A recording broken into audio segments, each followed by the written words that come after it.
Hey everyone, Kimber Schaefer here with Rage in the Cage OKC News. We are talking all things Rage in the Cage 65, and we have Colton White right here. You are back again for Rage in the Cage 65. You actually made your debut at Rage in the Cage 62. You went home with a victory that night. Walk me back through that fight. That was your debut fight, how you felt about it. Did you have an adrenaline dump, or, kind of walk me through that night and your feelings, and then, of course, what you've been doing since then.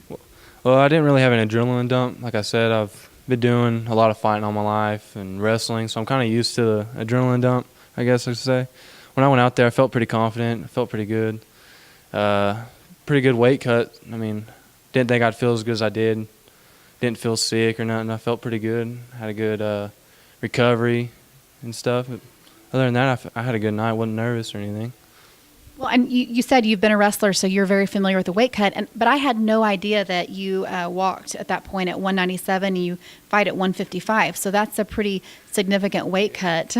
It's a pretty good weight cut, but I have a good trainers and dietitians and stuff to help me cut down from that weight. So it's about 16 to 18 week process and stuff. It's pretty fun. It's a high protein diet and stuff. Well, and then the sad part is next day you gain it all back. Of course, that's probably what you want to do when you're fighting. I think I weighed at 162 that weigh-in that night, and the next day I weighed in at 176, I think, just from a bunch of water weight and IVs and stuff like that. It was ridiculous. Wow, just like that. Let's talk about your, long-term aspirations when it comes to your fighting career. I mean, you're an amateur. You're early in your career, but if all goes well, what's your ultimate goal? To be honest with you, I mean, fighting and growing up and stuff was a big impact in my life. My dad was a fighter. My dad boxed, and I had a lot of, impact from my family, of course. But to be honest with you, I would much rather go to Bellator and become a fighter there. Hopefully lightweight, most likely welterweight, just because the way I'm growing and still maturing and stuff is still going to get bigger. So the weight cut's going to be harder and more painful on you. So I would love to go to Bellator more than the UFC. There's more money in the Bellator. You get your own sponsors as well as Bellator. So. Interesting. And I feel like probably growing up with your dad being a boxer and, he has a really good, you've got somebody there that can coach you through this and, help you make the smart moves along the way. Yeah, he's a very big impact, and I got a lot of friends that are big into it as well. So, it helps. It helps not being on your own and doing it. Sometimes you just put your headphones on and get to going and do your workout and push through it, because you're not doing it for someone else, you're doing it for yourself. And that's pretty much how I look at it, I guess, just to say.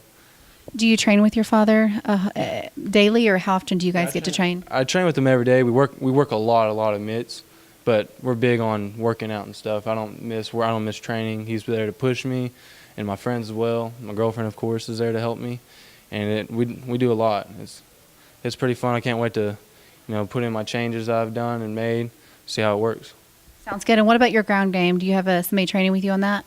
I have a little bit, but I need to work on jiu-jitsu better. But my ground game, like I've said, I've wrestled my whole life, so I'm pretty well set on my ground game. My striking, it's good, but it can definitely be better, as well as everything can be.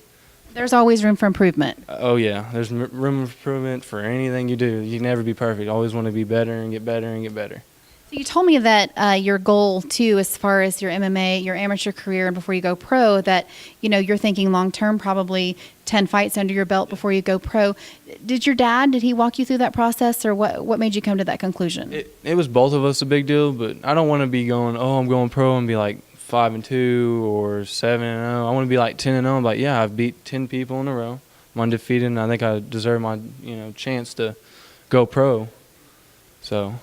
No, I agree with you, because I feel like here in Oklahoma, especially, so many amateur fighters, they do so well in their amateur career and they jump the gun and they go pro, and then all of a sudden they're upside down, and their whole career in MMA, it's just a different feeling. They feel like they take that first loss as a pro, and some of them just almost give up. Yeah, well, not everyone's committed, as much as other people. People think, I can halfway train. I won this fight because so-and-so.